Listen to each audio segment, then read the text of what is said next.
Hi everyone, my name is Sabella and I wanted to make this video to give you a little heads up of what to expect when you take the CLEP test.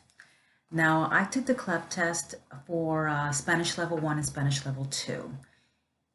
And I did have a study guide, and I got this from the library, which was helpful. And I took their practice exams. I found them to be, pretty easy. So when I took the CLEP exam, it was a little bit harder. I'm not gonna lie. It was 90 minutes. There's three sections. The first section is listening.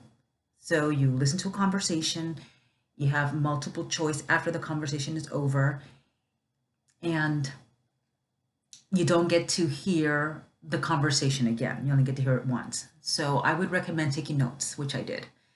And then after that, the second section was about filling in the blanks. So you had a paragraph, and it would give you a couple of different choices of what word would belong in there.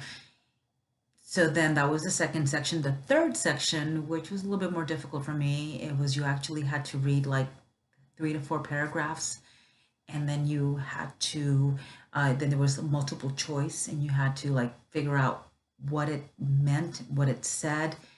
And it was I am fluent in Spanish, but it's not my first language. So I had to read some of those paragraphs out loud to myself and then translate them into English. So I'll give you an example. The first section, why I took notes. It had a conversation between a man and a woman, and it was asking in Spanish, ¿por qué llamaste a tu mamá? And the gentleman answered, oh, porque hoy es Día de las Madres. And she would said, oh, pero hoy es el 8 de diciembre. And he goes, oh, sí, en Panamá, ese es el día de las Madres. And then it would give you other like, oh, pero en España se celebra el 10 de mayo. Y en Mexico is, I forgot what day it was. And so I took notes of what date it was, because it asked you, okay, so in December, what country celebrates and on what day? And then I said España, and then, Mexico. And so, yeah, so you had to it was helpful to take notes, and you actually are allowed to take notes. They'll have you like a scratch paper for you, because you're not allowed to take anything in, not even water.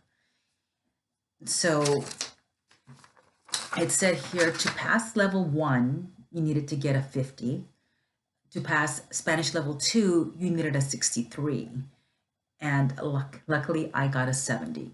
So, but like I said, I would recommend reading in Spanish as much as possible. That would prepare you.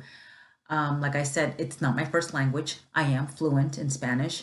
So the conversation was easy.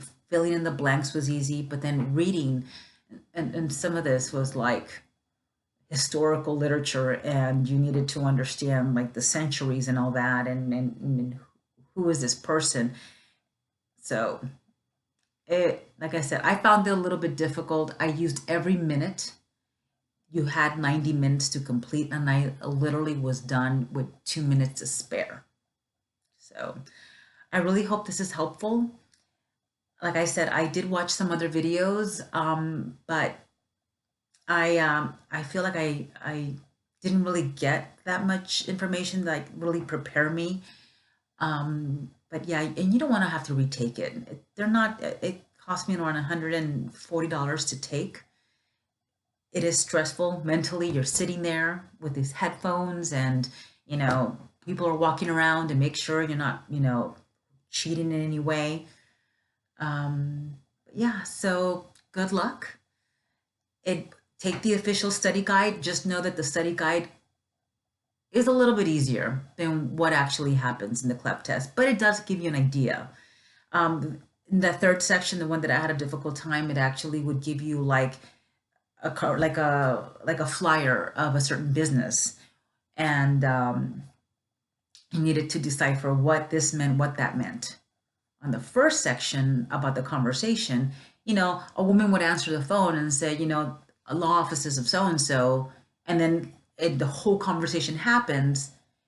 Remember that what that person's profession was, because they asked, was it an engineer, was it an attorney, was it a doctor, so all those things. And well, good luck. Yeah, I passed. I got a 70. Woo! So I was really excited to have to take it again. So, buena suerte. Adios.